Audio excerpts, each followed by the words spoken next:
It was the irresistible force meeting the unmovable object. The NBA's equivalent to Hulk Hogan standing off face to face with Andre the Giant at WrestleMania 3. We're talking about when NBA legend and Hall of Famer Bill Russell, the ultimate basketball champion, coached the hapless, lowly Sacramento Kings. In reality, it was, as Modest Mouse once opined, a match of the century, Alex versus Federer. Bill Russell coached the Sacramento Kings for a grand total of 58 games during the 1987-88 season. He actually signed a 7-year contract at first, which basically laid out a pretty nice career path for him. He would be head coach for 2 years, then he would move into the general manager role before eventually becoming president of the Kings. While it certainly sounded great in theory, the reality was far gloomier. Russell couldn't even make it through that first full season in charge, as we just mentioned. He lasted 58 games, stepping down with a record of 17-41. Once Russell stepped away from the head coaching gig, for some reason he and the Kings tried to salvage this relationship despite numerous red flags. Jerry Reynolds, a man who has since become sort of the unofficial mascot of Sacramento, was tabbed to replace Bill Russell on the bench, while the 11-time NBA champion took up the front office role as stipulated in his contract. However, he would eventually succumb to the Kings' crapiness and would leave that post in 1989. The Bill Russell Kings partnership seemed to be doomed from the word go. Like, as soon as he put ink to paper on that contract, cracks started to appear. Apparently, Russell did not hide his disdain for the Kings roster in 87-88.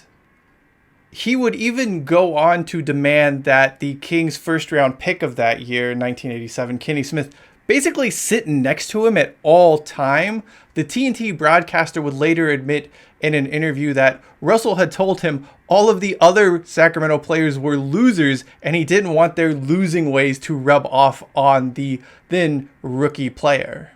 Russell also happened to tell Kenny Smith that he was trying to trade the entire Sacramento roster, but could not find any takers in the NBA for this group of players. Once he stepped aside from coaching and moved into the front office role, he did eventually get his wish. Russell would trade 8 Kings players as well as a draft pick in his short stint as general manager. The thing is, Bill Russell, a legendary player, Hall of Famer, great, just a champion in every sense of the word, should have known better than to accept any job with the Sacramento Kings.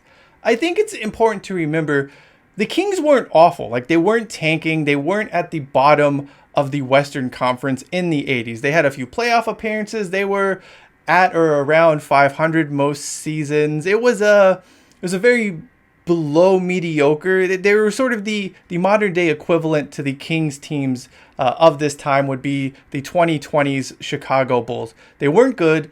They weren't going to challenge for a championship, but they could loiter around the playoffs or thereabouts.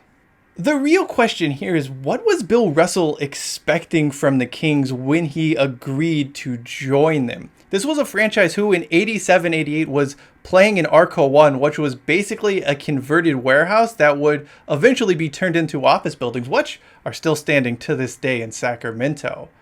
Beyond the unpleasant arena arrangements while they were waiting for Arco 2 to be completed, the Kings had rehired Joe Axelson, a guy who traded away Oscar Robinson and Nate Archibald for literally nothing.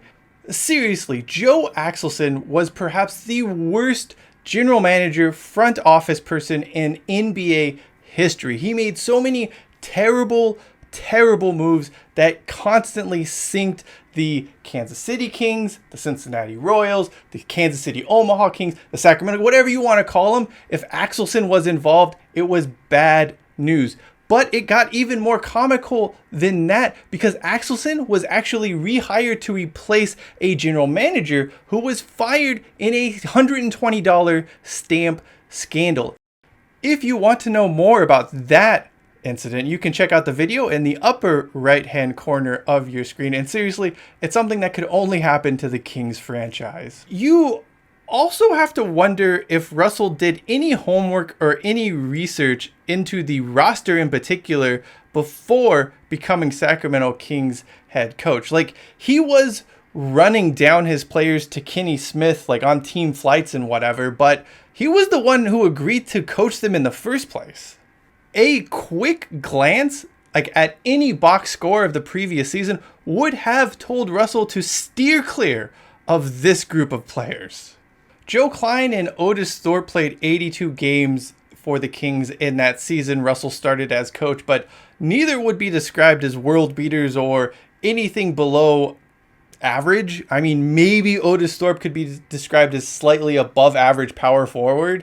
Beyond that, Reggie Theus was on the downside of his career. And then you just had a bunch of floats, Sam. I mean, Mike McGee, Terry Tyler, they were out of the league shortly after that season. Harold Presley, who I've seen in a Sacramento area roster on multiple occasions, he would also be out of the NBA a few years after that.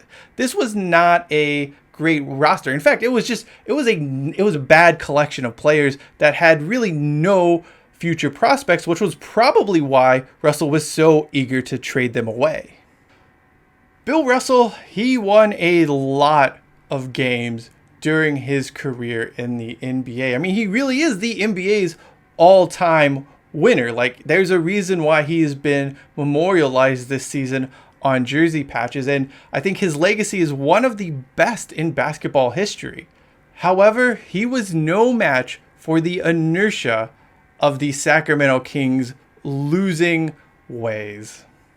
Russell's tenure in Sacramento led to a pretty dark period for the franchise. Russell was obviously busy trading players away up until '89, so the roster didn't have a lot of continuity. On the coaching bench, Jerry Reynolds stuck around for a season. They hired Dick Motta, who at this point in his career was just cashing checks and coaching losing basketball teams. He would be replaced by Gary St. Jean, Mr. Redface himself, just a horrible basketball coach. Great guy, could not coach at the NBA level. The Kings had one playoff appearance, and it was just they were there for a cup of coffee. This was not a good era in Kings basketball. And there are a lot of bad eras in Kings basketball, by the way. But yeah, the Bill Russell experiment failed, and it ended up costing Sacramento basically a decade trying to clean up after the mess, because it wouldn't be until a decade later that Adelman's hired, they drafted Jason Williams, they traded for Chris Webber in '98, and that's when the Kings franchise had a short burst of success before the Maloof brothers and their nonsense took over. Bill Russell and his winning pedigree weren't able to turn around the Sacramento Kings, but, he was probably right. Joe Klein was a loser. That does it for me. I'm Cheyenne Hollis. This is the Touchback, and as always, hashtag take it out to the 25. This goes so slow.